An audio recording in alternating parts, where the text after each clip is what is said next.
ప్రపంచంలో అత్యంత ప్రమాదకరమైన పుస్తకం ఏమిటో మీకు తెలుసా? అదే నీలవంతి గ్రంథం.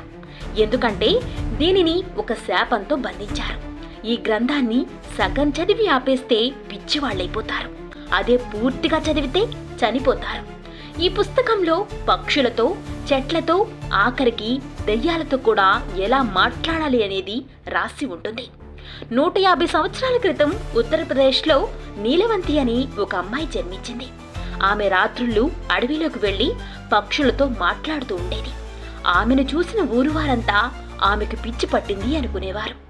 ఒకరోజు నీలవంతికి అడవిలో ఒక పిశాచి కనిపించి, "నువ్వు సామాన్యమైన యువతివి కాదు, నువ్వు ఒక యక్షినివి.